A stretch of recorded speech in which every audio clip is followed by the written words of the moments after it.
Mestinya kita berani bilang pada Pak Prabowo, belajarlah dari Pak Jokowi. Ini Pak Prabowo membentuk lembaga baru sebanyak ini, gimana ini memperhitungkan ini semua? Kabinet Pak Prabowo yang oversize ini nggak akan bisa lari. Dia akan jadi lame duck setidaknya setahun. Badan-badan baru, lembaga-lembaga baru akan sibuk ngurusi internal organisasinya sampai bisa jalan. Kabinet ini tidak mencerminkan kemauan Prabowo menjawab urgensi masalah Indonesia. Wah, terima kasih nih Bang Akbar, ini pertanyaan yang sekaligus ini. Saya merasa agak diuji nih.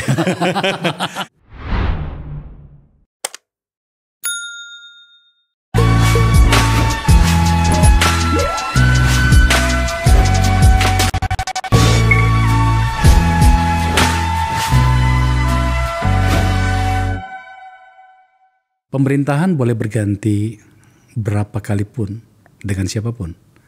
Tapi ketika ekosistemnya telah terbentuk, maka tak ada yang perlu kita khawatirkan.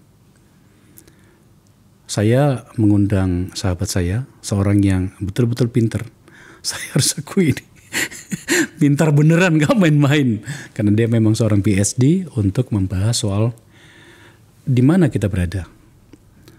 Hari ini, beberapa hari yang akan datang, pemerintahan akan berganti. Atau bahkan ketika ditayangkan ini mungkin sudah berganti pemerintahan ini. Dari Pak Jokowi ke Pak Prabowo. Tapi yang paling penting sebenarnya itu adalah pemerintahan yang dirancang ini, apakah itu memang untuk kita? Tentu saja ini pertanyaan yang naif. Ya pastilah dijawab bahwa itu untuk rakyat, tetapi kan kita harus mengujinya. Episode ini adalah episode untuk menguji seluruh alur berpikir kita tentang bagaimana kita bernegara.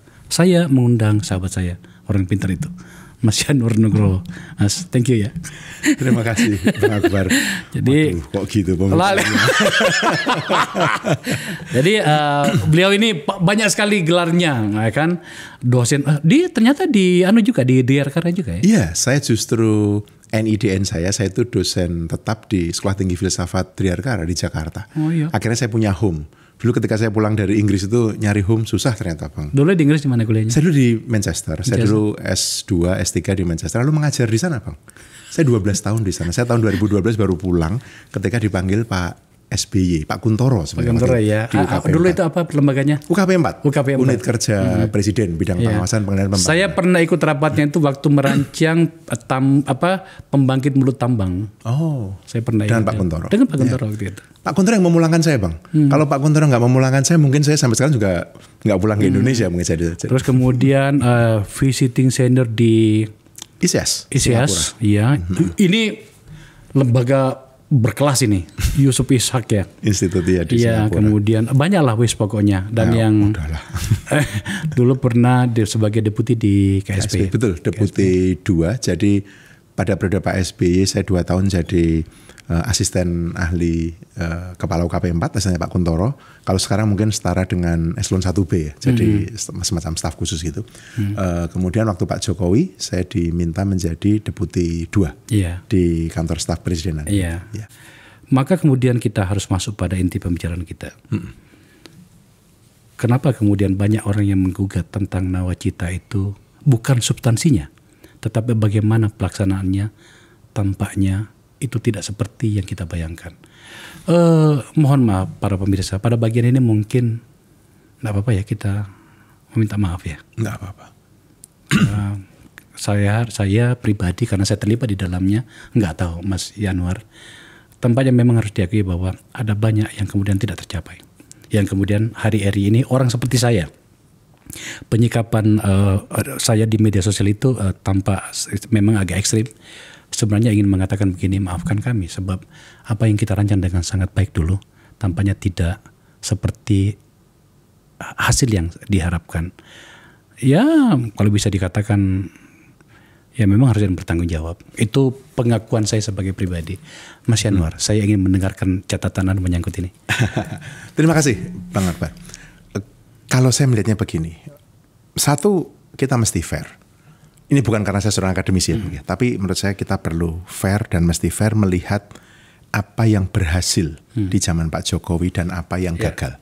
Karena fairness ini menurut saya menjadi pondasi kita ketika kita melakukan apapun namanya penilaian, evaluasi, refleksi. Karena tidak ada satupun di dunia ini yang 100% berhasil atau 100% gagal, nggak mungkin. Okay. Nah, saya mesti mengakui dan kita semua perlu mengakui bahwa misalnya untuk aspek-aspek seperti infrastruktur, terutama infrastruktur konektivitas, itu Pak Jokowi luar biasa mengerjakan itu. Kemudian cakupan perlindungan sosial, itu menurut saya bagus banget itu. Bagaimana misalnya BPJS Kesehatan kita, uptake-nya di atas 90% warga negara, itu yang terbaik dan bukan terbaik maksud saya, terbesar di seluruh dunia. Itu bagus sekali. Dan 40% orang termiskin itu ditanggung oleh negara kan, lewat PBI. Yeah. Kemudian misalnya bagaimana beliau meletakkan dasar-dasar untuk pemerintahan digital. Jadi e-government, kemudian satu data, satu peta itu lahir di zaman Pak Jokowi, khususnya pada periode pertama. Hal semacam ini menurut saya perlu secara fair diapresiasi. Nah, yang kita perlu melihat juga mengapa tadi Bang Akbar menyampaikan mengapa kok kemudian seperti ini jadinya ya pada periode kedua. Ini kira-kira begini Bang, kalau boleh saya umpamakan. Ini kalau lereng pegunungan gitu ya Bang ya. Ini ada hulu, ini ada hilir. Okay. Di hulu ini sudah kita gelontorkan banyak sekali sumber daya. Okay. Duit, tenaga, apapun. Sekarang bertanya, kok di bawah jadinya kayak gini ya? Ya kan? Paling konkret, berapa banyak kita gelontorkan untuk pendidikan? Berapa banyak kita gelontorkan untuk kesehatan? Sektor hulu ini berkaitan dengan manusia ini kan. Pendidikan, kesehatan, perlindungan sosial, reformasi birokrasi itu. Di bawah ini, hilir ini isinya kan industri, ekonomi, inovasi, riset. Dan kita bertanya, kok gitu-gitu aja kualitasnya ya? Kok nggak naik-naik ya? Kalau hulu kita sudah habis-habisan dan di hilir kita tidak berkinerja, tidak perform, pasti ada yang salah dengan aliran. Dan menurut saya, tesis saya begitu. Kita punya masalah pada governance, tata kelola. Duit untuk pembangunan itu kalau nggak bocor, tidak efisien. Tata kelola pemerintahan itu menurut saya bisa lebih baik sebenarnya. Tapi reformasi birokrasi ini mandek. Saya tidak mengatakan gagal total, enggak. Jalan tapi pelan banget. Kalau ditanya arahnya bener nggak, arahnya oke. Tapi ayo dong, sudah sekian tahun. Misalnya manajemen talenta aparatur sipil negara. Kita punya sekitar 4 juta aparatur sipil negara. Gimana kita memanage mereka? Bagaimana kita mendeploy mereka? Bagaimana kita mengembangkan kapasitas mereka? Kalau benar kita mau mencapai Indonesia maju ya, Indonesia 2045, yang kita butuhkan itu birokrasi kelas dunia. Yang kita punya sekarang birokrasi kelas 2. Bukan kelas dunia Bang, tapi kelas 2. Kita mesti berani ngakui deh. Lulusan terbaik kampus-kampus kita kemana Bang? Ke pemerintah? Enggak. Mereka nggak mau ya? Enggak. Mereka ke swasta, jadi pengusaha. Orang-orang terbaik kita enggak bekerja untuk pemerintah. Kalaupun ada itu outliers Bang. Kalau di kurva normal itu ya cuma 1-2 gitu. Yeah. Dan itu bagi saya memprihatinkan. Apakah cuma pemerintahan? Tidak. Ke kampus, orang-orang terbaik kita nggak mau jadi dosen. Orang-orang terbaik kita nggak mau jadi bekerja untuk pemerintahan, nggak mau jadi dosen. Ini yang kita percayakan pada. Kita mempercayakan anak-anak kita. Yang mengajar anak kita itu bukan orang terbaik. Layer kedua, layer ketiga. Nah, kita meminta pemerintah kita berkinerja. Kita tahu birokrasi kita diisi dengan bukan orang-orang terbaik. Maka menurut saya, governance, tata kelola ini Bang, dan reformasi birokrasi itu mesti menjadi agenda utama. Anggaplah democratic backsliding ya, demokrasi kita kepleset gitulah zaman Pak Jokowi ini. Anggaplah begitu. Oke, anggaplah situasinya seperti ini. Mestinya kita berani bilang pada Pak Prabowo, belajarlah dari Pak Jokowi. Dan menurut saya, mestinya yang menjadi fokus Pak Prabowo sekarang adalah menata birokrasi dan tata kelola. Kalau mau maju, itu ke situ. Saya mau merecall data ya Bang ya, kalau saya tidak salah ingat nyebut angka ini. Saya mendapatkan angka ini dari rekan saya yang waktu itu ada di Kemenko Polhukam. Zaman Pak Mahfud masih Menko Polhukam. itu kalau tidak salah yang dicatat adalah besaran atau besarnya anggaran yang tidak efisien digunakan untuk membangun. Belum tentu dikorupsi, tapi yang tidak efisien digunakan kebocoran sana sini gitu, inefisiensi. Dari total APBN. Dari total APBN itu sekitar 677 triliun out of 3.300-an triliun. Nah, 677 triliun ini gede. Karena katakanlah berapa persen itu? 677 kalau dari 3.300 kan kira-kira 1/5, 20%, ya kan? Dan itu seperti zaman dulu kalau nggak salah Pak Kianki pernah bilang ya kan, kebocoran anggaran kita juga segitu-segitu juga kira-kira, anggaplah begitu. Lalu karena saya bukan ekonom, saya ini kan insinyur sebenarnya Bang, yang pura-pura aja. Kemudian saya belajar, kemudian karena terpaksa jadi belajar kebijakan publik. Saya nanya pada teman saya yang ekonom. Saya nanya, 677 triliun ini kalau dikonversi di dalam pertumbuhan ekonomi kira-kira berapa ya year on year? Dia bilang, Yan, mungkin sekitar 1,7 sampai 2,3, 2,4%. Hah, tinggi amat? Iya. Lalu saya mikir, pertumbuhan ekonomi kita itu selalu 5%-an, Bang. Artinya, ya udahlah kita nggak ngapa-ngapain 5% itu ya. Kalau governance ditata, sehingga tidak bocor duit tadi, kita tumbuh 7% loh, Bang. Terbang loh barang itu ya. Lah, maksud saya, sebenarnya kalau Pak Prabowo punya janji tumbuh 7%. Itu bukan mustahil itu bukan mustahil. Yang saya mau bilang adalah, Pak, nggak usah yang lain-lain dulu. Perbaiki tata kelola. Pastikan nggak ada duit yang bocor. Pastikan governance kita benar. Korupsi dicegah. Kalau udah OTT udah telat, udah terjadi korupsinya kan. Cegah. Itu loh Bang. Jadi ini tadi, kalau tadi Bang Akbar dari awal tadi, saya mesti mengakui. Ketika saya bekerja 5 tahun di bawah Pak Jokowi itu, saya puas. Harus saya akui Bang, periode pertama saya bekerja untuk Pak Jokowi, di pemerintahan Pak Jokowi, orang ada yang mencela-cela saya. Yanuar, Pak Jokowi jadi kayak gini gara-gara kamu. Saya tersenyum. Gini ya Bang ya, orang kan ada dalam konteks ruang dan waktu. Ketika 5 tahun itu bekerja, saya merasa puas karena saya bekerja sebaik mungkin yang saya bisa.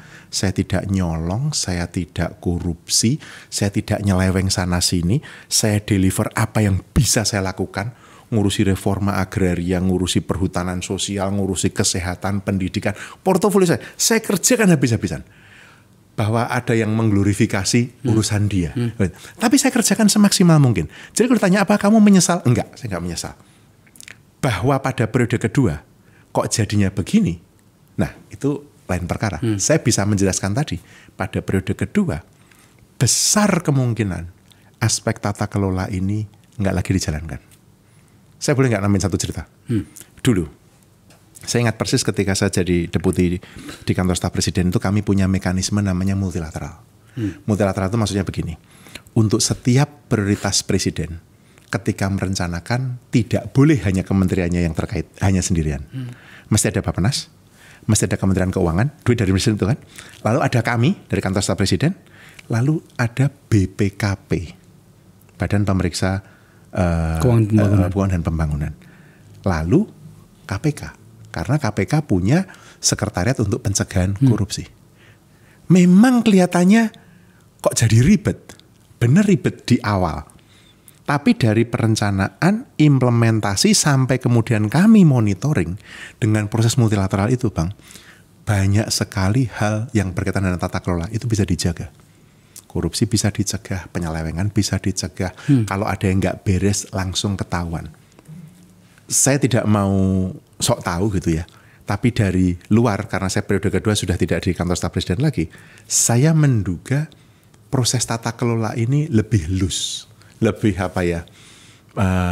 nggak ditekankan seperti pada periode pertama. Dugaan saya. Ini cuma menduga Bang. Iya, oke. Ya. Saya mencoba untuk memahami itu Mas. Karena gini, hari-hari ini banyak sekali teman kita. Saya gunakan kata teman kita. Kan memang teman kita. Teman kita lah. Iya. Dan juga teman kita bersama dengan Pak Jokowi. Bahwa pada periode pertama itu begitu elegan, begitu gemilang yang kita lakukan. Tentu saja banyak kekurangan di mana-mana. Tetapi saya bisa mengatakan bahwa pada periode pertama itu tak ada ruang bagi oposisi untuk mengkritisi seganas apa yang kita lihat di periode kedua ini. Oh iya benar. Oke, nah pada bagian itu saya mau tanya, apakah gerangan yang membuat Pak Jokowi tiba-tiba geser dari seluruh agenda-agenda yang sudah berhasil kita lakukan di pada periode pertama itu. Saya gunakan kata kita loh Mas. Sebab hari itu, di masa itu, di periode pertama itu, pikiran saya, hati saya masih memberikan dukungan sepenuhnya kepada beliau. Saya juga. Ya. Saya juga. Tentu saja kalau apa yang sebenarnya terjadi, saya juga nggak berani klaim ya Bang ya, karena itu mungkin hanya beliau sendiri yang tahu. Tetapi kalau saya boleh melihat dari dua sisi. Sisi pertama mungkin adalah sisi politis, sisi kedua sisi teknokratis ya Bang ya. Dari sisi teknokratis, saya melihat harus diakui fair bahwa apa yang mau dicapai pada periode kedua itu terdisrupsi oleh COVID, itu harus diakui. COVID itu menjadi faktor yang mendisrupsi capaian. Sehingga kalau kita kayak kereta api gitu, jalan kita itu derailed gitu ya, keluar dari rel itu gara-gara COVID, itu mesti diakui itu. Tetapi kemudian cara merespon itu menurut saya lebih politis ketimbang teknokratis. Di seluruh dunia kan nggak ada dunia yang nggak ada dari negara pun di dunia ini yang nggak mengalami COVID. Tapi bagaimana cara negara merespon itu kan berbeda-beda. Di beberapa negara ya pergantian kekuasaan jalan saja, ya kan? Yang kita lihat, kita mendengar, kita membaca dari media, alasan COVID atau COVID itu digunakan sebagai alasan untuk mengajukan perpanjangan kekuasaan. Padahal menurut saya itu mestinya tidak, itu sudah jadi faktor politik. Tapi balik ke faktor teknokratik tadi, memang benar ya. Kalau saya tidak salah ingat ketika COVID terjadi pertumbuhan ekonomi kita drop dari 5, sekian langsung ke minus 2,07. Tentu itu menghantam semua orang. Tapi lepas dari apapun kritiknya, kita ini bisa bangkit kok Bang. Berikutnya kita tumbuh 3,69 kalau saya nggak salah ingat angka-angka itu. Kemudian setelah itu malah kita bisa bounce back ke 5 lagi. Artinya kapasitas untuk tumbuh, kapasitas untuk berkembang ini ada. Nah, di situ pilihan-pilihan teknokrasinya mulai problematik kan. Kalau Bang Akbar melihat misalnya Undang-Undang Cipta Kerja, kemudian pemindahan ibu kota negara, contoh. Mungkin masih ada yang lain, tapi dua ini saya mau melihat ini pilihan ini seolah-olah atau sepertinya teknokratik, tetapi punya dampak panjang. Misalnya begini, pada Undang-Undang Cipta Kerja, argumennya sulit untuk dilawan. Argumen Cipta Kerja itu mengatakan begini kok, ini untuk mempermudah agar investasi masuk, tujuannya adalah membuka lapangan pekerjaan sehingga orang-orang yang gak bekerja itu bekerja. Susah kita melawan argumen itu. Tetapi kita tahu Bang, bahwa di dalam setiap kebijakan, untuk setiap intensi itu pasti ada dampak tak termaksud. Dalam ilmu kebijakan namanya unintended consequences, konsekuensi yang tidak termaksud.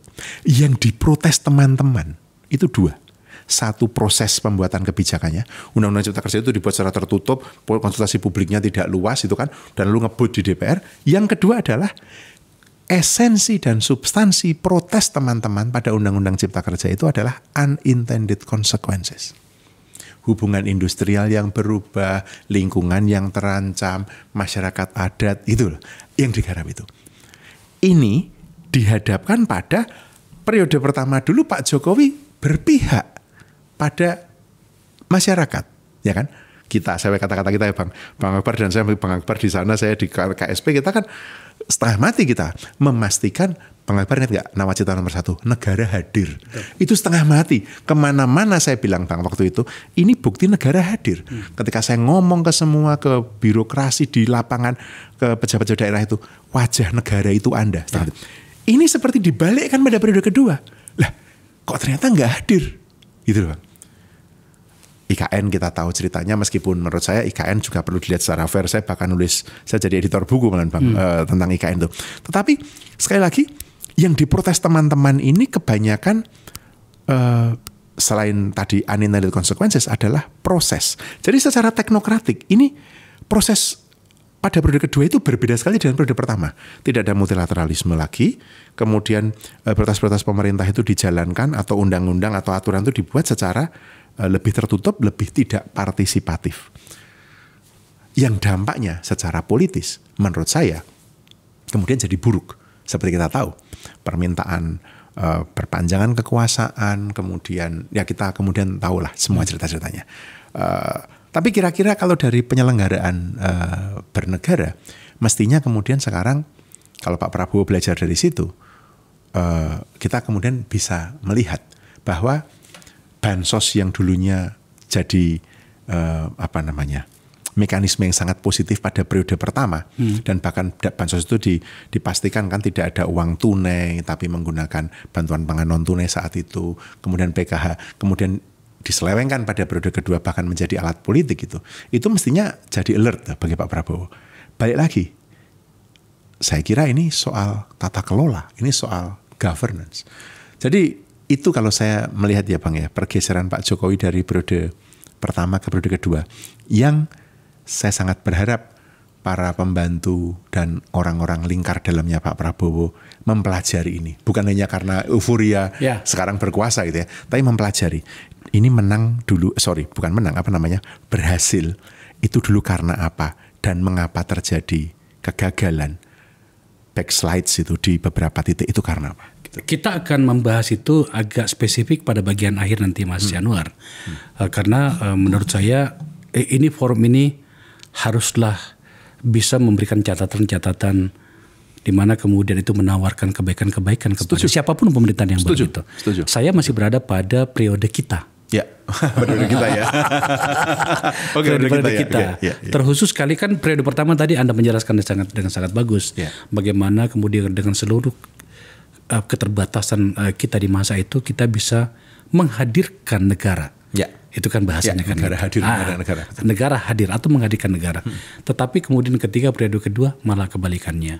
Ini podcast politik Mas Yanuar. Maka saya mencoba mendekatkan catatan kritis Anda tadi yang sangat bagus itu dengan situasi perpolitikannya. Di mana kemudian nantinya presiden berikutnya dalam hal ini Pak Prabowo, betul kata Anda, pelajarilah apa yang bisa dipelajari dari proses itu. Ambil yang bagus, jangan lakukan yang membuat kita menjadi menderita gitu kan. Nah, pada bagian itu saya ingin sedikit menelisik. Kalau lebih detail lagi, katakanlah dalam angka ya, pada periode kedua itu selain soal COVID ya, saya bisa memahami lah meskipun kami di sini punya catatan kritis tentang COVID itu, siapa yang ngempit keuntungan dari situ, dari proses itu, tapi kan itu bukan ruang Anda. Saya tidak akan menanyakan itu. Tapi yang saya mau lihat begini, seandainya komitmen negara hadir pada periode kedua itu berikut dengan seluruh kesulitannya, maka sebenarnya itu hari ini kesulitan yang kita hadapi itu tidak perlu ada pada bagian mana. Contoh misalnya, Anda memberikan saya catatan itu tentang kelas menengah di Indonesia. Pada situasi itu, pertanyaannya adalah seandainya pemerintahan Pak Jokowi masih disiplin dengan rancang bangun yang Anda bikin dan kita bikin pada periode pertama, sebenarnya kesulitan hari ini terjadi nggak? Atau apa ya? Bisa diatasi atau tidak? Bisa diatasi nggak? Bisa dicegah nggak ya? Selain soal akrobatik politik itu tadi, perpanjangan masa jabatan dan segala macam. Ya, oke. Sebenarnya kan begini Bang Akbar. Di dalam obrolan kita sebelumnya yang saya berikan catatan Bang Akbar itu kan saya juga memberikan, saya meminjam grafik dari Bappenas yang mengenai middle income trap itu. Iya, ya coba kan? Middle income trap ini. Kalau boleh ditayangkan, nah ini. Nah, jadi kalau kita melihat dari data atau angka ini proyeksi dari Bappenas, kita ini terjebak di dalam apa yang disebut dengan middle income trap. Kita ini menjadi negara berpenghasilan menengah, middle income country. Atau kalau bahasa gampangnya itu negara nanggung gitu lah Bang. Miskin kagak itu kan. Kaya tapi juga kan udah pasti tidak kaya. Itu negara nanggung ya. Okay. Dan jadi negara nanggung itu udah 30 tahun loh Bang. Dari tahun 93 sampai detik ini. Kita tahun 97, 98 sempat jadi miskin lagi gara-gara krisis ekonomi. Lalu ada cerita. Bulan Juli 2019, saya masih ingat persis 2019 karena saya ada masih di KSP saat itu kan, kita merayakan dan happy banget karena kita masuk ke upper middle income, negara berpenghasilan menengah ke atas. Bangga banget waktu itu. Alah, setahun kemudian kena COVID, anjlok lagi kita kan. Aduh, saya rasa itu sedih ya. Terus kemudian baru balik lagi. Tapi sampai detik ini kita tetap negara nanggung, tetap nggak keluar. Dan Bang Akbar bisa tanya para ekonom, apakah ada tanda-tanda yang menunjukkan optimisme kita bisa keluar dari jebakan negara nanggung ini? Saya ragu ada ekonom yang mengatakan dengan sangat tegas, iya kelihatan jalannya. Enggak. Semua mengatakan bersyarat. Bisa, tapi, nah buntut tapinya ini Bang. Kalau kita tumbuh 5% terus, enggak ada cerita kita jadi negara kaya. Kita akan nanggung terus. 5% nih Bang, kepala 5. 6, mungkin. Kemungkinan kita lepas dari jebakan dan jadi negara yang maju. Itu kalau kita tumbuh kira-kira 7%. Itu belum jadi Indonesia Emas yang dicita-citakan. Cita-cita Indonesia Emas itu kan bukan hanya jadi negara maju, tapi bahkan menjadi pemimpin kan, nomor 4 atau nomor 5 dunia. Itu sebenarnya ada 2 cita-cita loh Bang. Keluar dari negara menengah dulu, kemudian jadi negara maju. PR keluar dari negara menengah ini yang setengah mati mesti kita kejar. Jadi kalau tadi ditanyakan, pertanyaan Bang Akbar tadi adalah, kalau saja Pak Jokowi setia pada jalan itu, menurut saya, mestinya kondisi seperti yang kemarin disampaikan oleh BPS, kelas menengah kita kehilangan 8,5 juta sampai 10 juta orang itu kan, anjlok itu kan. Itu mestinya bisa dicegah. Karena kemudian sumber daya yang ada itu bisa dipakai untuk mengelola dan membangun basis ekonomi yang lebih produktif menurut saya. Kalau dikatakan, loh kan duitnya dipakai untuk misalnya urusan-urusan atau prioritas yang lain gitu. IKN misalnya.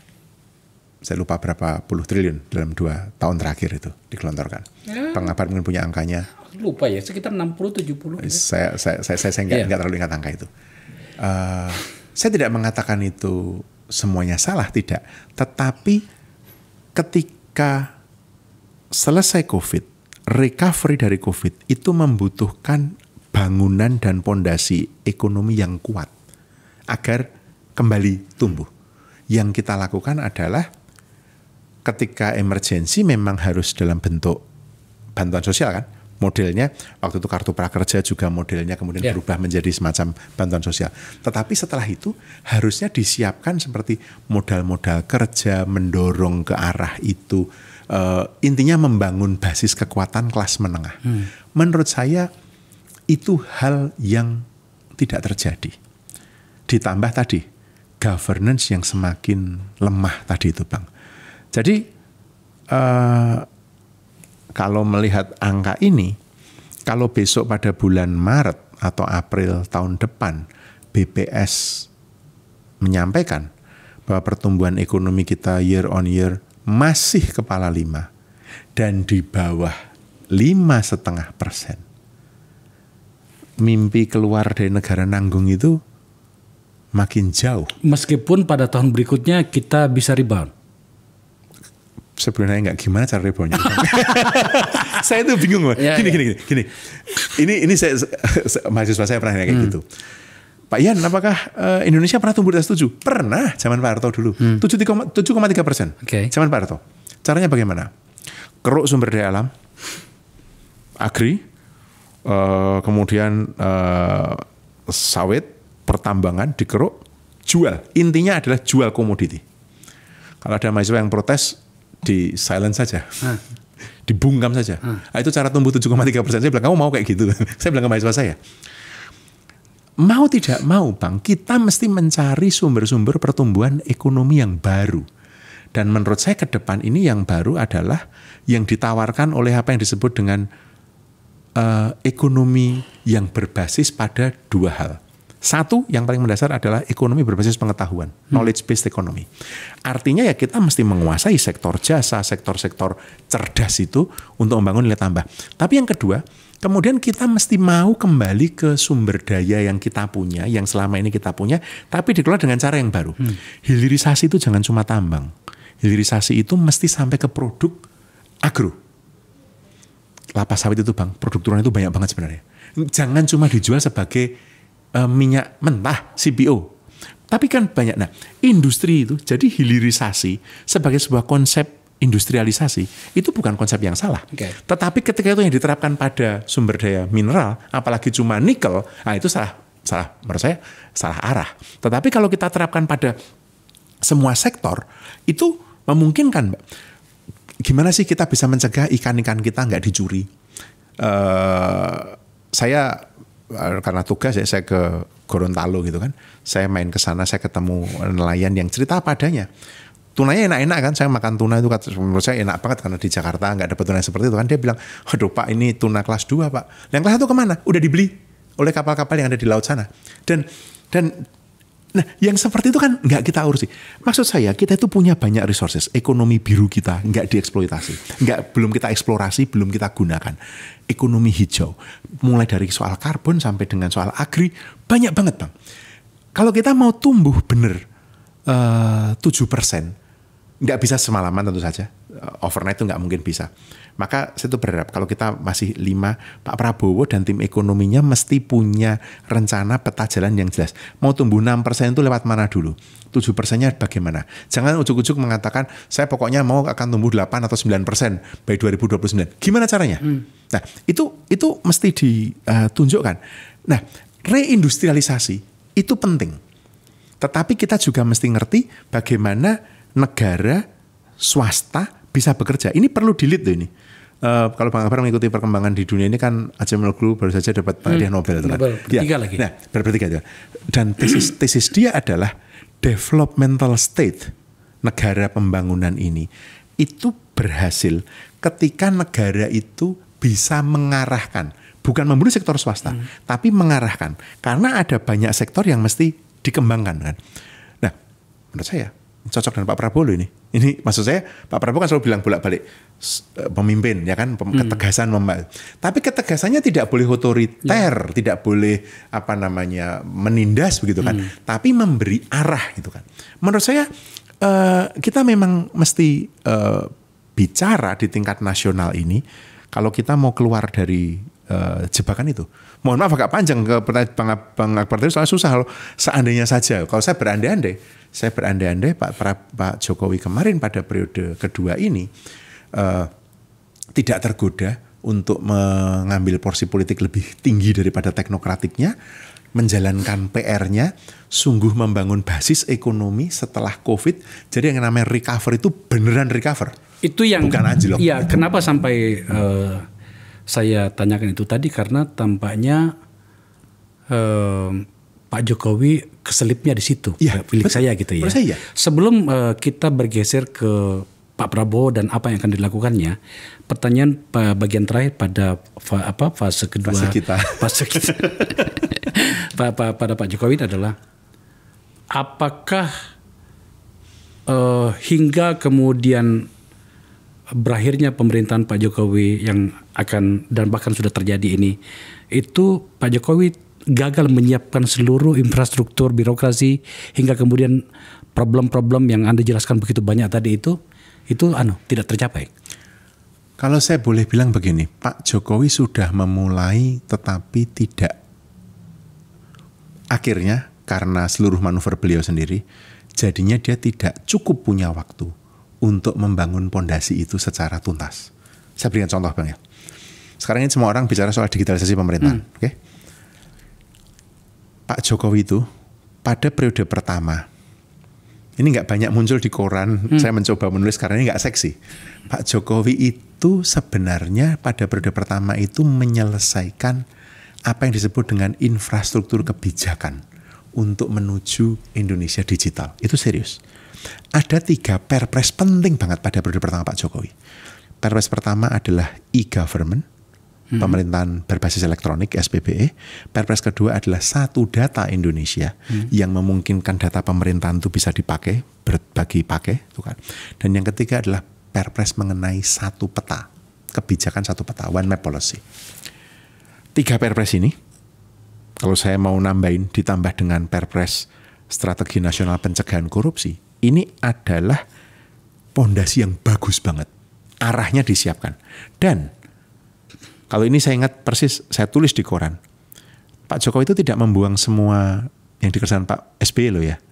Cetak biru satu data itu dikerjakan di zaman Pak SBY. Oleh lembaga di mana saya ada, yaitu KP4. Zaman Pak Kuntoro. Iya. Wah, almarhum Pak Kuntoro sangat visioner. Pak Kuntoro itu waktu itu saya masih ingat oleh Pak Koni dan Mas Soni Mumbunan menyiapkan cetak biru satu data. September. Semua orang sempat khawatir kok, waduh ganti pemerintah nanti nggak dipakai lagi. Enggak, itu dipakai benar. Artinya itu udah ditata. Pak Jokowi juga menyiapkan peraturan pemerintah tentang manajemen pegawai pemerintah dengan perjanjian kerja, manajemen P3K, untuk mengatasi seluruh kekacauan guru honorer, kalau masih ingat, guru sama bidan honorer. Jadi sebenarnya arahnya itu ada.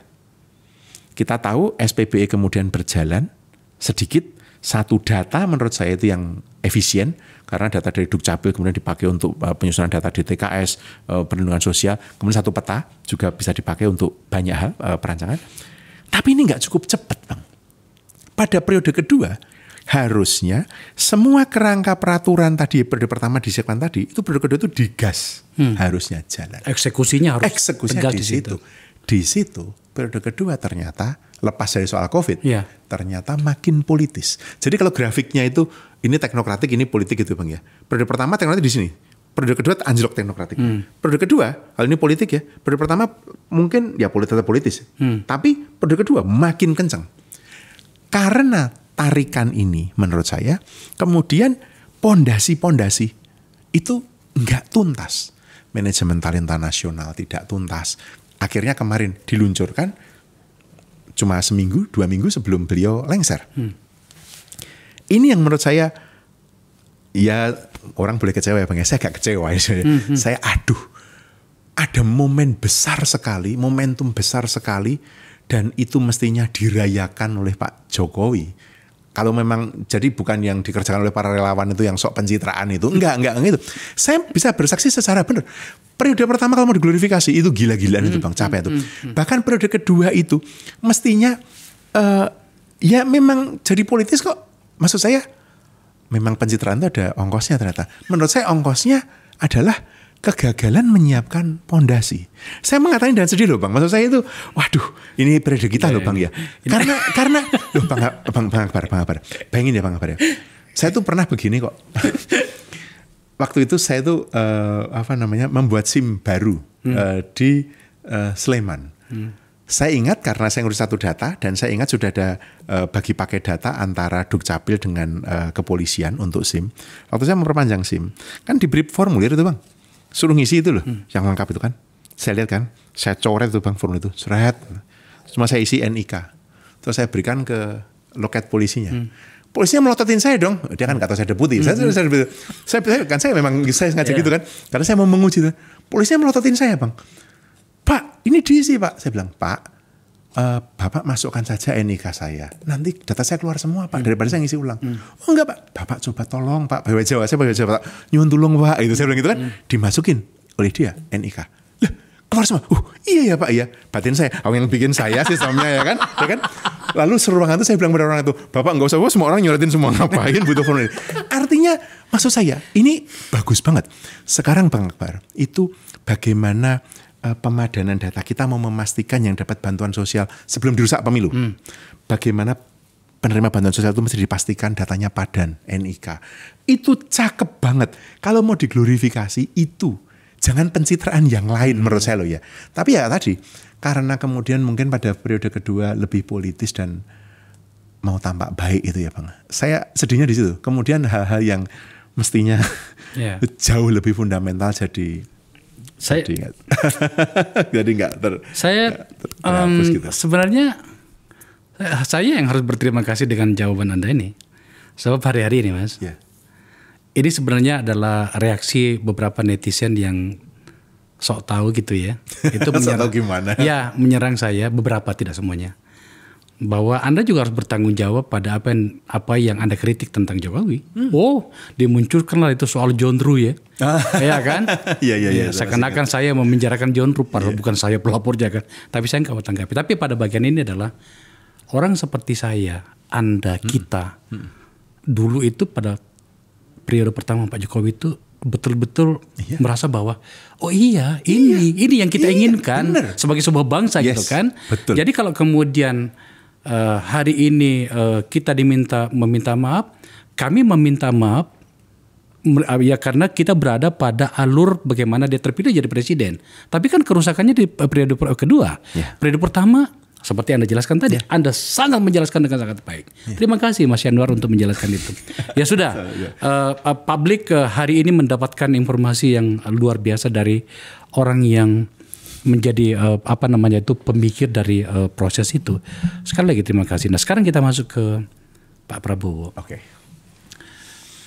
Tadi sebelum kita ngambil gambar ini, ada dua tamu saya itu mempertengkarkan soal Pak Prabowo berada pada sisi mana dalam perjalanan masa depan bangsa ini pada situasi ada Jokowi tanda petik. Apakah di belakang dia, di samping dia, atau di depan dia, gitu kan. Maka pertanyaan pada bagian ini sesuai dengan tema yang kita bicarakan ini adalah Pak Prabowo itu punya asta cita. Ya. Asta cita itu ada 8. Coba ditampilkan. Nah, ini adalah visinya, kemudian ada 17 prioritas, dan kemudian ada 8 quick win-nya. Yang inilah yang tampaknya segera akan kita lihat. Ya. Dibuat dalam bahasa yang sederhana adalah terutama pada 8 quick win-nya itu adalah PHCT, program hasil cepat terbaik. Quick wins. Program hasil cepat terbaik. Ya. Indonesia jago untuk bikin istilah seperti ini. Pada poin 1 sampai poin 7 itu itu yang kita butuhkan. Ya. Dan sayangnya itu juga butuh duit. Oh iya, itu spending semua itu. Iya, spending semua. Iya. Tapi pada bagian ke-8, ini harus hati-hati kita jawabnya nih. Karena tampaknya ada unsur politiknya di situ. Yang kita dengarkan, saya tidak akan menjebak Anda dengan pertanyaan soal itu Mas ya. Tapi aku jelasin dulu bahwa yang kita dengarkan itu adalah Pak Prabowo dalam program-program itu akan membentuk yang namanya Badan Penerimaan Negara. BPN, Badan Penerimaan Negara. Bahkan 3 calon presiden itu setuju dengan itu. Tetapi yang kita dengar sekarang adalah justru itu tidak jadi. Konon kabarnya tidak jadi. Lah terus bagaimana kita harus menyikapi soal ini? Terutama bagaimana kita menitipkan harapan dan pikiran-pikiran positif dengan seluruh rancangan program yang luar biasa ini dari Pak Prabowo. Oke. Gini Bang Akbar. Ketika saya melihat asta cita ini ya. Sebenarnya kan kalau kita lihat dengan kepala dingin, apapun posisi politik kita ya, pada siapapun atau siapapun dulu kita coblos. Tapi kalau kita melihat ini dengan kepala dingin, ini kan nggak ada yang salah ini. Nggak ada yang salah. Nggak ada yang salah. Nggak ada yang salah. Artinya kalau dari sisi kebijakan, pembangunan gitu, intensi kebijakan ini nggak ada yang keliru. Ini intensi baik. Jadi saya mau memulai dari sini. Intensi yang terkandung dalam asta cita ini adalah intensi baik untuk membangun Indonesia, membuat Indonesia yang lebih baik dari kemarin dan dari hari ini. Maunya begitu. Oke. Nah, tapi biasanya Bang Akbar, intensi itu tentu saja ada pada dimensi atau ada ruang yang sangat berbeda dengan implementasi. Dulu Pak SBY itu punya 11 plus 3 prioritas. Janji dia itu 11. Di tengah jalan dia tambahin 3. 11 plus 3 prioritas Pak SBY. Periode kedua. Karena saya bergabung pada periode kedua. Pak Jokowi periode pertama dia punya nawacita. 9. Kalau Bang Akbar ingat, nawacita itu tidak pernah ditarik, di-revoke atau dibatalkan. Tapi pada periode kedua di Sentul Pak Jokowi mengatakan ada 5 visi. Bang Akbar masih ingat ya? Nah, sekarang Pak Prabowo punya 8 visi. 8 visi ini tentu menggambarkan apa yang penting buat dia. Kalau saya lihat bukan di kolom yang kiri, melainkan kolom yang kanan. Karena yang kanan ini menunjukkan dari 8 visi, jadi kira-kira 8 visi itu yang kiri ya Bang ya. Yang 17 prioritas yang tengah ini nanti, ini akan menjadi RPJMN. Ini kira-kira kan. Nah yang kanan PHCT atau Quick Wins ini, yang akan digenjot dalam 1, 2, 3 tahun ke depan, habis-habisan. Karena ini prioritasnya. Setiap presiden, setiap pimpinan itu punya prioritas. Saya tidak yakin kalau Pak Prabowo, saya mengambil cerita tadi Bang Akbar ngobrol sama tamu sebelumnya tadi, bahwa Pak Prabowo akan, orang Jawa bilang ngindil itu ngikuti Pak Jokowi. Enggak, saya nggak yakin. Karena dia punya prioritasnya sendiri. Karena dia pasti akan carving his own legacy. Dia pasti akan menciptakan warisan sendiri. Dia tidak akan ngikut. Bahwa ada beberapa yang dia teruskan, menurut saya itu konsekuensi logis. Kalau udah bagus, ngapain bikin baru? Terusin aja, genjot, percepat atau perluas gitu kan. Misalnya nomor 3, melanjutkan dan menambahkan kartu kesejahteraan sosial serta kartu usaha. Contoh. Hal yang sudah pernah. Yang sudah ada. Nggak apa-apa. Itu bagus menurut saya malah. Nah, tetapi tentu kita bisa melihat misalnya, ada yang bertanya pada saya dan agak kritis waktu melihat tabel ini. Mas, kenapa IKN ada pada nomor 15? Dan itu di dalam headline pemerataan ekonomi, penguatan UMKM, dan IKN. Loh, bukankah ini bukan prioritas? Jawaban saya tadi. Karena setiap pimpinan punya prioritasnya sendiri. Nah, balik ke quick wins tadi. Waktu saya memelototin dan saya membaca detail, saya kayak Bang Akbar itu. Lah 1-7 ini kan duit semua ini. Ini spending. Dari mana duitnya? Nomor 8, Badan Penerimaan Negara, ini dijanjikan oleh Pak Prabowo. Dan saya sebagai, kalau saya boleh menyebut saya seorang teknokrat ya Bang ya, saya setuju dengan itu. Jadi ini logikanya kira-kira begini. Bukan hanya untuk mencari uang untuk 1-7. Ini nanti topik lain ya Bang ya. Karena saya juga deg-degan sendiri 1-7. Apalagi ditambah kemarin Pak Prabowo mengundang lebih dari 100 ya. 108 atau 107 orang itu. Saya akan bicara soal itu. Itu nanti kita bicarakan ya. Tapi sebelum itu dulu gini. Khusus tentang nomor 8. Bagaimana logika itu. Dan bagaimana kita menyikapi. Menurut saya, kalau saya mencermati di dalam yang 88 halaman Bang, ini kan ringkasan dari dari 8 halaman. Pak Prabowo itu juga mengatakan akan menggabungkan kembali Dirjen Anggaran dengan Bappenas. Dengan kata lain Kementerian Keuangan itu di-unbundle gitu ya kan. Jadi pajak dan bea cukai dikeluarkan, dijadikan Badan Penerimaan Negara, Dirjen Anggaran dikeluarkan, digabungkan dengan Bappenas, sehingga Kementerian Keuangan itu mengurusi transfer daerah, kebijakan fiskal sebagai bendahara negara. Kalau saya ditanya, saya setuju.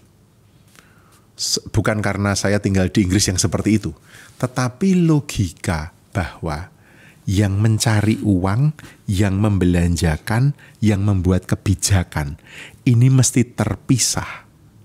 Menurut saya itu logik yang benar dalam tata kelola. Saya memang tinggal di Inggris cukup lama ya Bang Akbar ya. Saya tinggal lebih dari 10 tahun saya ada di sana. Yang saya pelajari adalah yang namanya Inland Revenue atau National Revenue Agency itu memang tugasnya untuk mengoptimumkan penerimaan negara. Tetapi ketika sampai pada penganggaran, dibelanjakan untuk apa? Itu untuk kebutuhan pembangunan. Ini yang penerimaan nggak ngikut-ikut ini. Nah, di sini saya memahami betul mengapa Pak Prabowo ingin menyatukan DJA dengan Bappenas.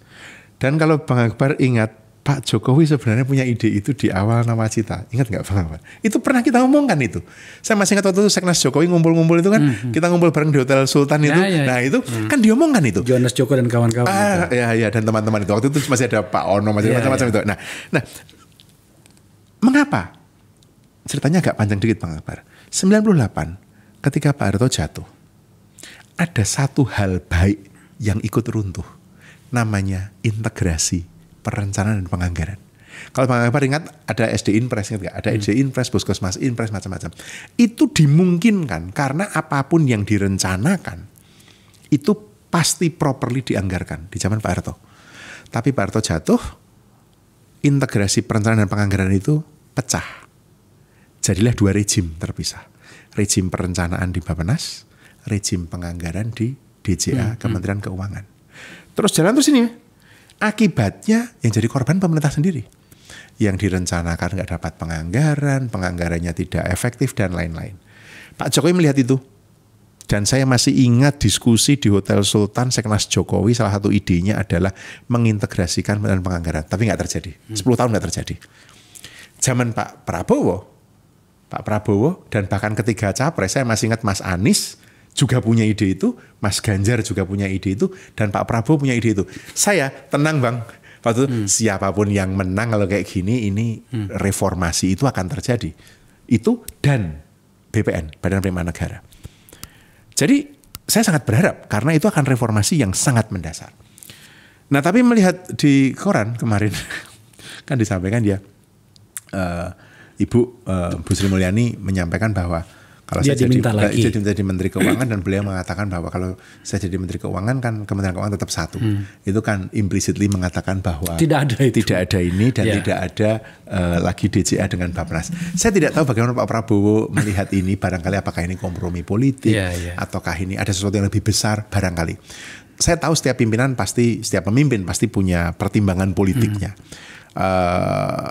Mungkin sebagai bentuk pertanggungjawaban barangkali Pak Prabowo perlu menjelaskan kepada publik mengapa satu di antara quick wins-nya ini malah nggak terjadi misalnya. Itu menurut saya kok itu penting ya untuk kita tanyakan. Saya nggak berani berspekulasi. Mungkin kalau dengan Ibu Sri Mulyani saya melihat mungkin memang mazhab atau cara pandang Bu Sri Mulyani begitu. Jadi penerimaan, pengeluaran, penganggaran dan kebijakan jadi satu semua dari Kementerian Keuangan. Barangkali begitu. Tetapi dari sisi kacamata governance, orang yang belajar tata kelola melihat bahwa itu akan menjadi super ministry kan, kementerian super karena semua ada di lain semua yang mesti harusnya dibagi. Tapi anyway itu bayangan saya itu dia. Ini kalau kita bicara pada orang yang banyak tahu ya kayak begini. Jadi maksud saya tadi itu adalah sebenarnya saya ingin bicara tentang arsitektur kabinetnya Pak Prabowo. Kemarin kan kita lihat 107, 108 tuh selama 2 hari yang dipanggil. Saya nggak tahu totalnya berapa, Bang Abang tahu nggak? Yang menteri berapa, yang wamen berapa tahu nggak? 44 kalau nggak salah menteri ya. 44 menteri. Iya. Sisanya wamen. Iya, wamen dan mungkin badan lembaga gitu ya. Wah ini kabinetnya Bung Karno aja kalah. Iya. 100 kabinet 100 menteri ya. Tapi sebenarnya gini, kalau soal orang soal berapa yang dipanggil monggo saja. Tapi kan sebenarnya yang sedang kita bicarakan ini adalah arsitektur kabinet yang sedang direncanakan apakah menjawab problem kita. Kan sebenarnya itu kan ya. Kenapa sampai saya undang Anda karena Anda orang yang sangat memahami dan mengetahui apa kebijakan-kebijakan Pak Jokowi, di mana kemudian itu bisa mengirimkan sinyal kepada Pak Prabowo, Prabowo ini dulu bom ranjau-ranjaunya di sini loh. Ranjau yang bisa kemudian dikendalikan ini, tapi ini yang ternyata akhirnya meledak juga dan ada kemungkinan Bapak yang akan menerima efeknya. Katakanlah dalam hal kementerian itu tadi kan Anda mengatakan harusnya yang mengawasi, yang mengaudit dan yang menggunakannya yang mencari, yang membelanjakan dan kebijakan, itu harusnya beda. Maka kan pikiran kita badan penerima negara itu adalah yang mencari kan segala macam itu ya. Nah, belum lagi kementerian yang lain kan. Katakanlah misalnya soal Kementerian Pendidikan. Saya sangat concern pada pendidikan. Sama Bang. Berkali-kali saya men-tweet sikap saya tentang wahai Pak Prabowo kalau boleh memberi saran. Salah satu syarat seorang calon Menteri Pendidikan jawab banyak problem yang ada. Salah satunya adalah ini mungkin kasuistis ya. Jangan lagi ada universitas, apalagi universitas besar termasuk kampus kita. Saya UI loh Mas. Saya ITB. Kampus kita ya. Ini UI ketemu ITB ini ya. Adalah pemberian gelar profesor dan doktor. Itu melukai kita. Itu sama dengan menipu diri sendiri. Terus kemudian BRIN ya. Dan seterusnya. Maka kemudian saya mencoba menarik apa keahliannya Mas Yanuar tentang tata kelola pemerintahan dengan politik, di mana kemudian ketemunya adalah arsitektur kabinet yang kita inginkan itu, dan berikut dengan penerjemahannya seperti apa. Itu tujuannya Mas. Monggo. Oke. Wah terima kasih nih Bang Akbar, ini pertanyaan yang sekaligus ini. Saya merasa agak diuji nih. Tapi oke. Saya menjawab dalam 3 bagian dulu. Pertama mengenai ukuran, karena ukuran ini punya konsekuensi. Saya cerita dari kasus ya Bang. 31 Desember 2014 Pak Jokowi membentuk unit kepresidenan. Pak Luhut dilantik tanggal 31 Desember 2014. Jam 3 sore saya ditelepon, diminta jadi deputi. Saya dilantik Kamis Maret 2015. saya terima gaji September. Oke, saya cerita itu ya. Saya mau cerita. Oke, satu. Saya cerita lagi. Otorita IKN, nah ini dari koran ini, itu 11 bulan nggak gajian. Mas Bambang Susantono ngeluhkan itu ke saya. Nah, oke itu. Jadi Anda sudah dengar sini langsung. Nanti siapa tahu Bang Akbar ketemu sahabat saya, namanya Pak Nasir Fuad. Nasir Fuad itu dulu adalah kepala BRG, Badan Restorasi Gambut. BRG itu saya lupa angkanya, tapi lebih dari 10 bulan gajinya harus ditanggung oleh UN karena dari pemerintahan nggak ada. BPIP, kalau bisa ngobrol sama Pak Yudi Latif, bisa cerita Pak Yudi Latif bagaimana BPIP di awal, meskipun relatif lebih cepat dibandingnya karena ada Ibu Mega di sana. Ada lagi yang lebih ngenes. Namanya zaman Pak SBY dulu, ketika Pak SBY mau lengser, beliau mendirikan badan namanya BP RED Plus. Badan pelaksana RED itu reduction of emission dari deforestation dan forest degradation. Oke? Mengurusi duit dari Norway itu. Dari lembaga itu dibentuk sampai dibubarkan Pak Jokowi itu nggak gajian. Ini cerita ini saya hanya mau bilang bahwa membuat lembaga baru itu nggak semudah membalik telapak tangan. Ada urusan SOTK, struktur organisasi dan tata kelola. Ada urusan penggajian, ada urusan staffing. Lembaga baru dibentuk selevel kementerian mesti jelas ada berapa deputi, ada berapa direktur, ada berapa deputi, ada berapa dirjen, sesnya bagaimana, inspekturnya gimana. Kalau itu eksekusi berarti namanya dirjen, kalau itu kebijakan berarti namanya deputi. Masing-masing deputi atau dirjen punya berapa direktur. Kalau lembaga baru itu seminggu nggak kelar, Mas. Sekarang kekhawatiran saya secara positif nih, kekhawatiran bukan kekhawatiran saya nyukur ke orang saya bilang itu apa, rasain lu, enggak, saya tuh mikir bener, ini Pak Prabowo membentuk lembaga baru sebanyak ini, gimana ini memperhitungkan ini semua. Saya ini seuzon dan saya harap saya salah. Kalau saya salah nanti saya traktir Bang Akbar dinner nasional. Harapan saya berharap saya salah. Tapi kabinet Pak Prabowo yang oversize ini nggak akan bisa lari. Dia akan jadi lemdak setidaknya setahun. Belajar dari pengalaman. Artinya lemdak, dia tidak bisa deliver. Badan-badan baru, lembaga-lembaga baru akan sibuk ngurusi internal organisasinya sampai bisa jalan. Termasuk dulu kalau masih ingat cerita BRIN, Pak Handoko itu sahabat saya. Saya tahu bagaimana rasanya Pak Handoko itu mengintegrasikan LPNK itu, LIPI, semuanya dijadikan satu itu. Saya tahu kayak apa susahnya. Dan ribut kemana-mana. Sekarang ini dari 34 ke 45 atau 44 kementerian dengan 5 Menko. Saya khawatir janji Pak Prabowo sebanyak itu tadi nggak akan bisa segera dideliver. Itu nomor satu. Berkaitan dengan size, tapi punya implikasi bahwa ya kayak saya lah Bang Akbar kan langsing gitu ya. Saya segede gini, kalau orangnya obes gendut kayak gini nggak bisa lari. Ini berlaku untuk kabinet juga. Kalau kabinetnya kegemukan, kabinetnya obes seperti itu, bloated gitu ya. Masalahnya adalah tidak akan efisien, nggak akan bisa lari, dan koordinasinya susah. Itu titik di mana pertanyaan saya berikutnya adalah gimana kabinet segede ini akan dikoordinasikan? Apakah dengan Menko? Apakah dengan model seperti KSP? 6 Menko. Saya kurang tahu. Berapa tahunnya 6? Saya dengar 6. 6 bukan 5 ya? Oke, saya nggak tahu ada berapa. 6 lebih banyak lagi. Saya dengar cuma 5. Bang Akbar dengar ada 6. Artinya bagaimana mengorkestrasi? Saya ambil contoh kemarin tuh Bang ya. Misalnya begini.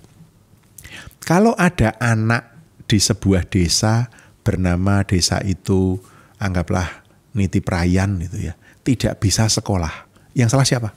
Saya nanya gitu. Orang akan kejebakan Batman-nya adalah Kemendikbud. Nanti dulu. Kemendikbud atau dinas daerah atau Kementerian Kesehatan karena anaknya tidak cukup sehat, atau Kementerian Perhubungan karena tidak ada akses ke sekolah. Artinya aspek pembangunan satu itu kan multi, ya kan? Ini jadi pertanyaan saya. Jadi ukuran kabinet itu akan mempengaruhi dua hal. Satu, kelincahan dia bergerak mengerjakan prioritas pemerintah. Dan saya khawatir kabinet yang besar di awal itu akan bloated tadi, nggak bisa lari.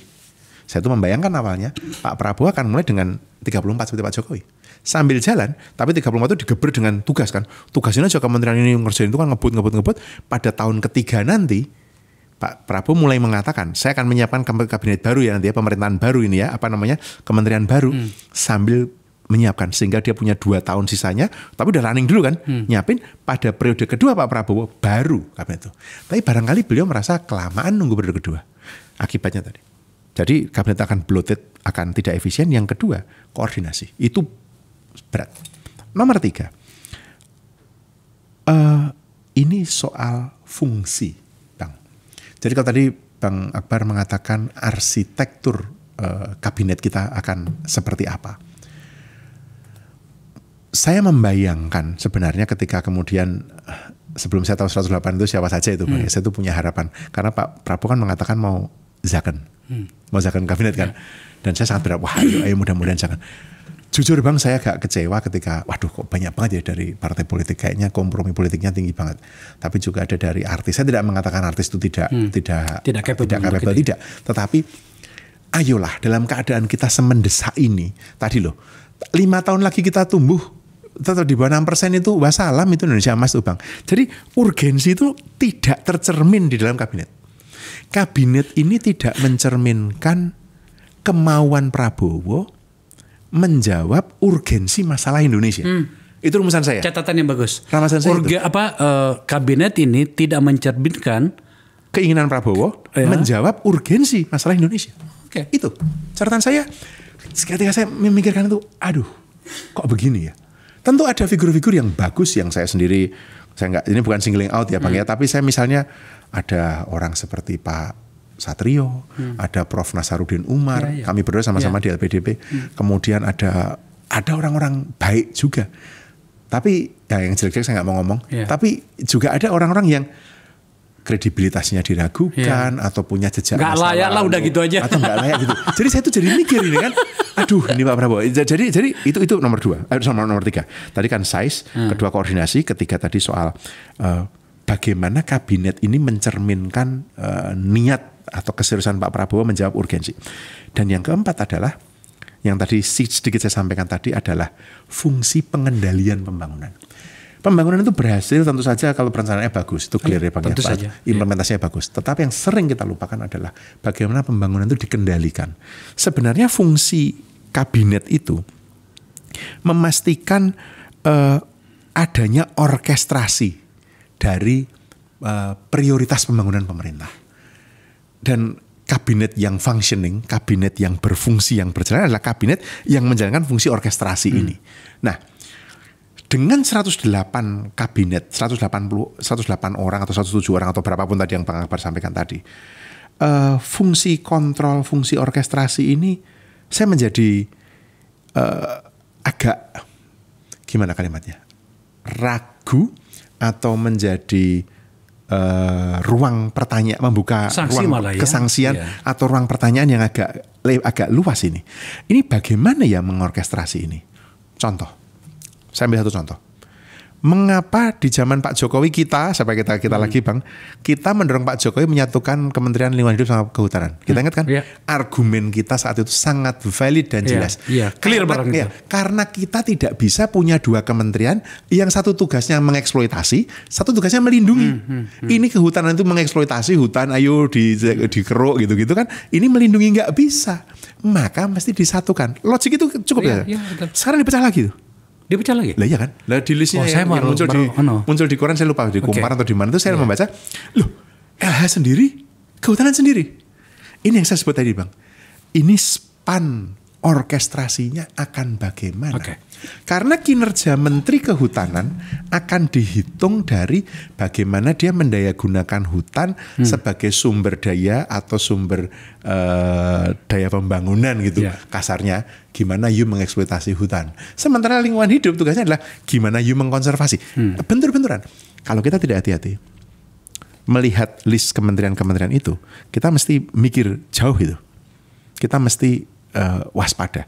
Jadi itu tadi Bang, catatan saya terhadap pertanyaan Bang Akbar mengenai kabinetnya. Nah sekarang mengenai pendidikan dan riset. Sama Bang kita ini apa ya? Saya juga sangat percaya pendidikan itu yang mengubah nasib bangsa.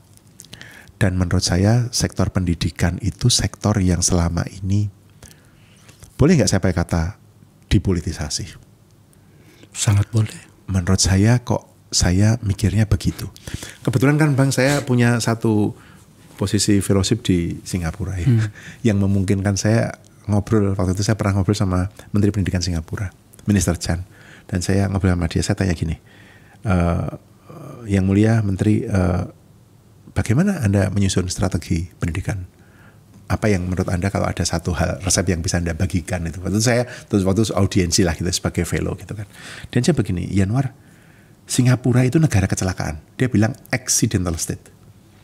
Dilepas dari Malaysia, Indonesia tidak mengambil, kagak punya apa-apa. Oh itu bentuk kecelakaan. Kecelakaan, negara kecelakaan itu kan. Dia bilang satu-satunya yang kita punya itu manusia. Jadi saya tidak bisa. Jadi negara ini tidak bisa bermain-main dengan manusia. Maka sektor pendidikan itu adalah sektor yang menjadi sektor prioritas, tidak boleh dipolitisasi dan kemudian berkembang juga dengan sektor kesehatan. Nah, bagi saya, Bang Akbar, jawaban ini menjelaskan. Dari dulu kan kita mengalami ya, kalau Menteri Agamanya NU, Menteri Pendidikannya Muhammadiyah. Atau sebaliknya, Menteri Pendidikannya NU, Menteri Agamanya Muhammadiyah. Kan kayak gitu. Padahal yang kita mau adalah sektor pendidikan ini sektor yang mesti kita bangun. Memang waktu zaman Mas Nadiem ini dia bukan dari NU atau bukan dari Muhammadiyah ya, dan dia mencoba. Tapi kan juga ada banyak kritik dari teman-teman. Nah, pendidikan ini gimana saya mau bilang? Kalau kita melihat skor PISA ya, yang serendah itu, gitu ya, harusnya kita nggak usah lagi excuse bahwa memang lepas dari kita mengalokasikan 20% APBN kita untuk pendidikan, kita gagal. Ya. Kalau itu diakui dulu, maka siapapun menteri yang akan datang besok memperbaikinya. Dia bisa bersikap. Dia bisa bersikap. Itu penting. Hal yang sama menurut saya terjadi dengan riset dan inovasi kita. Saya sungguh berharap ya. Saya nggak tahu apakah nanti benar atau tidak, tapi saya melihat ada Prof. Satrio di situ. Saya sangat berharap apakah Prof. Satrio yang akan mengurusi pendidikan tinggi dan riset misalnya begitu ya. Tetapi kalau kita dikatakan bahwa Indonesia nggak punya ilmuwan cerdas, enggak, saya nolak. Banyak orang-orang pintar kita ini, Bang. Tetapi orang-orang yang pintar yang banyak ini nggak terkelola. Dan nggak mau. Dan akibatnya tidak mau bekerja di situ. Nah, jadi menurut saya, kalau Pak Prabowo sungguh ini memprioritaskan riset inovasi ini, garap itu ya, dan saya nggak tahu ini apakah desas-desus yang saya dengar ini benar atau tidak, bahwa Pak Prabowo menginginkan ada beberapa kampus kita, nggak usah banyak-banyak, 2, 3 mungkin atau 4, 5 kampus kita itu dalam 5 tahun masuk ke 100 Asia misalnya, nggak usah dunia tapi Asia dulu. Itu memang mesti punya strategi yang benar. Jadi misalnya bagaimana mengundang diaspora-diaspora kita atau akademisi-akademisi kelas dunia untuk ke sini membangun kapasitas riset dan lain-lain. Karena dua hal ini menurut saya, pendidikan dan riset, itu menjadi kunci untuk tadi membangun ekonomi berbasis pengetahuan tadi. Itu Bang. Ya. Mas, aku tidak mau memotong Anda. Ya. Ini salah satu episode terpanjang ya. Aduh, mohon maaf Bang Akbar. No, yang saya mau katakan adalah tampaknya Anda harus sering berbicara, Mas. Baik di sini maupun di tempat lain. Runtut sekali, bukan karena kita pernah bersama pada tahap awal pemerintahan Pak Jokowi, tapi Anda clear sekali menjelaskan apa problem kita dan kemudian apa jalan keluarnya. Sesuatu yang jarang kita dapatkan, terutama di dunia saya, dunia politik ya. Bahkan juga sekarang ini kan dunia intelektual pun sudah terkena racun juga kan sebenarnya kan gitu ya. Tapi apapun namanya, Mas terima kasih ya. Anda menjelaskan apa yang ingin penonton saya dengarkan. Terima kasih, senang. Tentu saja. Terima kasih, Pak. Pemirsa, Anda sudah mendengarkan sendiri dari orang yang memang harus Anda dengarkan kalau mau bicara tentang Pak Jokowi. Tadi kami clear sekali diskusinya tentang kenapa sampai kemudian hari ini, bahkan termasuk saya, mengkritisi Pak Jokowi. Mungkin sudah sampai pada tahapan marah. Marah sih kenapa? Karena saya merasa bahwa tidak seperti ini kesepakatan kita dari awal. Itu yang membuat saya dan banyak lagi teman-teman para pemikir utama di sekitar Jokowi itu yang bersikap seperti ini. Dan juga kami membicarakan apa harapan yang harus kita berikan kepada Pak Prabowo. Tadi ada banyak problem yang tampaknya memang harus berlanjut episode ini. Apapun namanya, ini adalah forum di mana kemudian kita saling mencatat, saling bercakap, dan saling memberi pesan tentang apa sih yang terbaik bagi kita semuanya. Saya beruntung kedatangan orang yang layak untuk itu. Terima kasih telah menyaksikan percakapan ini.